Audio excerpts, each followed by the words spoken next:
बिस्मिल्लाहिर्रहमानिर्रहीम।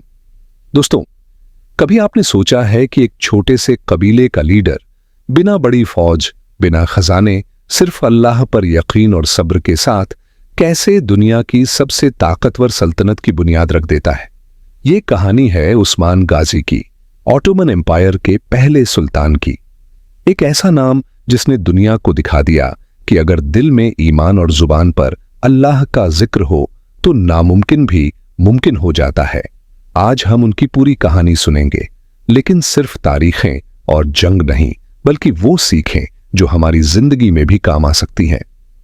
1258, वही साल जिसमें बगदाद पर मंगोलों ने हमला किया और इस्लामी दुनिया हिल गई।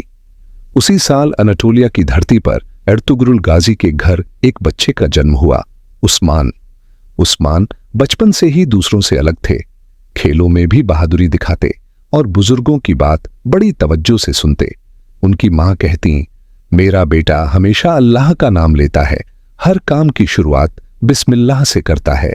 सोचिए, हमारी भी जिंदगी में कितनी बार हम काम शुरू करते हैं बिना अल्लाह को याद किए। उस्मान हमें याद दिलाते हैं कि हर काम का असली सहारा अल्लाह है। जवान होते होते उस्मान एक नेक और जांबाज लीडर बन गए। कहानी मशहूर है कि एक बार उन्होंने एक बुजुर्ग आलिम शेख एदेबाली के घर रात बिताई। वहां उन्होंने एक ख्वाब देखा। ख्वाब में उन्होंने देखा कि शेख के सीने से एक चांद निकला और उनके सीने में दाखिल हो गया। फिर उनके सीने से एक विशाल दरख्त उगा, जिसकी जड़ें, शाखें और फल पूरे जहां में फैल गए। आलिमों ने कहा, यह अल्लाह का इशारा है कि तुम्हारी नस्ल से एक ऐसी सल्तनत खड़ी होगी जो दुनिया के कोनों में पहुंचेगी। उस्मान ने उस दिन से अपनी जिंदगी अल्लाह के नाम कर दी। उन्होंने कहा, हमारी ताकत तलवार से नहीं बल्कि अल्लाह की रहमत से है। यह वैसा ही है जैसे एक बीज, अगर मिट्टी सही हो और पानी अल्लाह दे तो वो पूरा जंगल बन जाता है। उस्मान का ख्वाब उसी बीज की तरह था। दोस्तों, आसान सफर किसी को नहीं मिलता। उस्मान गाजी का कबीला छोटा था, फौज सीमित थी और सामने बिजेंटीन एम्पायर जैसे बड़े दुश्मन। लेकिन उस्मान हमेशा अल्लाह पर यकीन रखते। हर जंग से पहले वो अपनी फौज से कहते, न भूलो, हमारी जीत हमारी तलवार से नहीं बल्कि अल्लाह की मदद से है।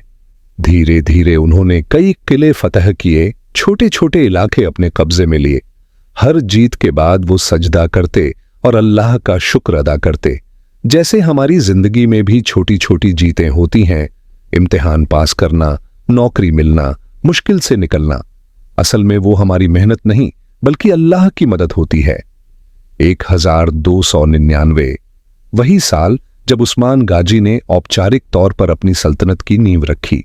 नाम रखा गया ऑटोमन एम्पायर, यानी उस्मानियों की सल्तनत। उनका उसूल साफ था, गरीबों का सहारा बनो, जुल्म मिटाओ, इंसाफ कायम करो। उस्मान गाजी ने कभी ताजो तख्त को अहमियत नहीं दी। उनकी नजर में असली शान थी अल्लाह की रजा। सोचिए दोस्तों, अगर आज हर लीडर ये 3 उसूल अपनाए, गरीबों का सहारा, जुल्म का खात्मा और इंसाफ, तो हमारी दुनिया कितनी बदल जाएगी, है ना?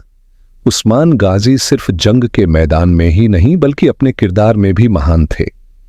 वो हमेशा नमाज कायम करते, जिक्र और दुआ में रहते। कहते हैं, एक बार उनके पास एक गरीब आया जिसने खाने को मांगा। उस्मान ने अपना खाना उसे दे दिया और खुद भूखे रहे। उन्होंने कहा, अगर मेरी सल्तनत में कोई भूखा सोए तो ये मेरी हार है। यह हमें भी सिखाता है कि लीडरशिप सिर्फ ताकत या पावर से नहीं होती बल्कि इंसानियत और अल्लाह का खौफ रखने से होती है। 1326, जब उस्मान गाजी ने अपनी आखिरी सांसें ली, जाने से पहले अपने बेटे ओरहान गाजी को नसीहत की, हमेशा अल्लाह का नाम लेना, गरीबों का सहारा बनना, जुल्म से दूर रहना और याद रखना, हमारी ताकत तलवार से नहीं बल्कि अल्लाह की रहमत से है। उनकी ये वसीयत आज भी हर मुसलमान के लिए रहनुमाई है। दोस्तों, उस्मान गाजी की कहानी सिर्फ तारीख नहीं है, ये हमारी जिंदगी का आईना है। वो हमें सिखाते हैं कि अगर दिल में ईमान हो, अल्लाह पर भरोसा हो और इंसाफ का रास्ता चुना जाए तो इंसान अकेला होकर भी पूरी दुनिया बदल सकता है। आज हम सबको सोचना चाहिए क्या हम अपनी जिंदगी में अल्लाह का इतना जिक्र करते हैं? क्या हम छोटी जीतों पर भी सजदा करके शुक्र अदा करते हैं? उस्मान गाजी की जिंदगी हमें यही सबक देती है।